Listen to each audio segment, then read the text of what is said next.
Great stuff. Today, Mynor is going to touch on an aspect of things that I think you're going to love, specifically for the deaf and hard of hearing community. Mynor, thanks for doing this with us today. We really appreciate it.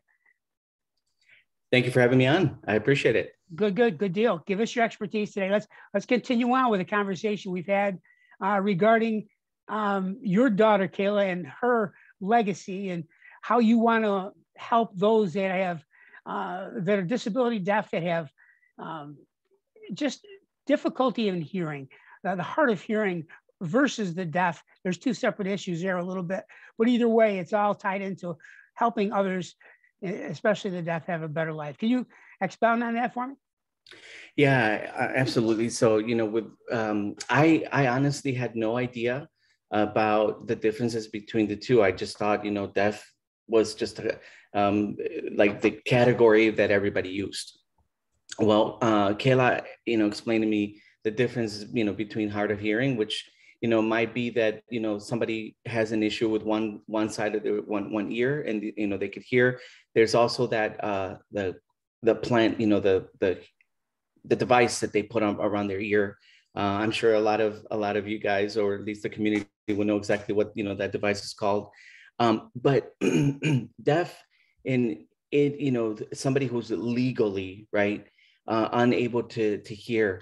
And now what I want you to do is I want the community to really just like try to understand this. Okay, so do me a favor, try to cover your ears and cover both ears, and not say anything. Now it sounds like we're okay. You can let go. Didn't it sound like we were in some? You can let go. Yeah. Like, didn't it sound like we were like in underwater somewhere? Yeah. Oh yeah. Right. I mean, it's weird. Like when we do that exercise, it really puts things into perspective. Now imagine there is no function inside your ear at all. So all that, somebody who is completely deaf is going to rely on our sensations. They take a lot of visual cues. When, your eyes tell a story, your movements tell a story, sensations in the hand, they tell a different story. So the understanding exactly where their disability lies, and understanding, where they come from. Well, we need to say it the way they say. They're very proud of their designation, deaf, the deaf community, ASL, American Sign Language. I mean, that's how they identify, and they're proud of that. And I think that sometimes we try to, change it around, and like, hard of hearing, to try to make it sound less offensive, maybe, right? But that is their definition. By definition, this is what they like to hear. Now, in the future, we're going to have some experts, because I am not an expert. I'm an advocate for the ASL community. Get it? I mean, that's good stuff. So, all right. So the pride, which I like that. I like the idea, taking a negative, theoretically a negative, and turning into a positive within the community is a spectacular way to do business. It's a spectacular way to live your life. And in this particular case, let's just talk. Mynor, since I'm a contractor, and I do barrier-free and accessible homes for people, whether it's building new or retrofitting an existing.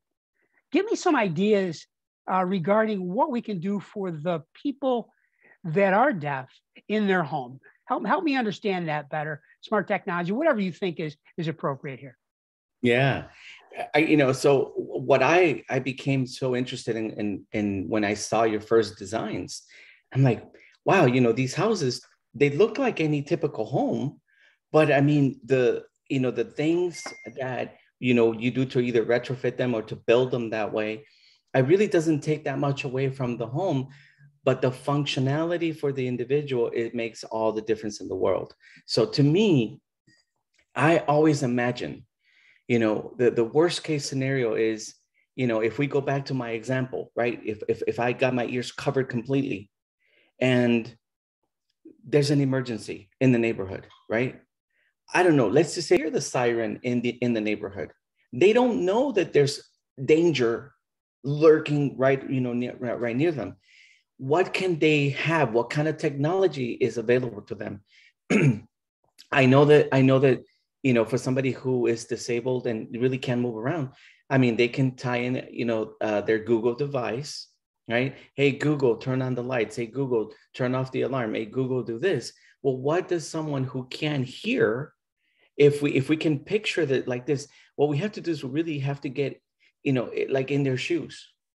And so I started I became obsessed with like what is it, what is available to them. So what they can do is they can see. So imagine if there's, within their home, there's some kind of an alert system that has some kind of a strobe light or something along those lines where they know that there's something going on. Um, uh, I'll give you an example with this is a simple, Apple Watch. This has served to save the lives of individuals who have been out maybe running or hiking, and they fall, and then the system itself alerts someone that, hey, their location is this, they fell down, they're unconscious, they're unresponsive. What if something like that was available for somebody who is deaf, and their alert system is going to come through here? Now again, I might be talking to the community who can help us develop this technology, but what I want, the conversation we're having now, is advocacy. Who is fighting for anybody in the ASL community when it comes to mobility issues and awareness and technologies that are already available that they can implement and use to keep them safe? So here's what we're going to do. This just happened within the last 30 seconds after you expounded on this, which is exactly what needs to be done in terms of building the homes and retrofitting the homes and making things, whether you're deaf, whether you're blind, whether you've got complete immobility issues, all kinds of different factors that now smart technology can take into consideration. So what we're going to do here is we're going to create a whole playlist of YouTube playlist of scenarios regarding the deaf community. And in that community will be videos like what you're producing right now. There's going to be podcasts, which you're producing right now, same thing, which I kind of like I said. All right. And then there's going to be the fact that we're going to be talking to other experts in this field. And we're going to get a whole generated list of videos and expertise that are going to make this happen. Does that work for you? That works amazing. Yeah, absolutely.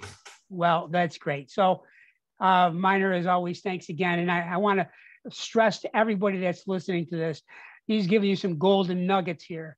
Take these nuggets, utilize them, and subscribe to our channel, because without question, the more people that understand the need for what's out there, in this case, the deaf community, and what we can do for them, the better. And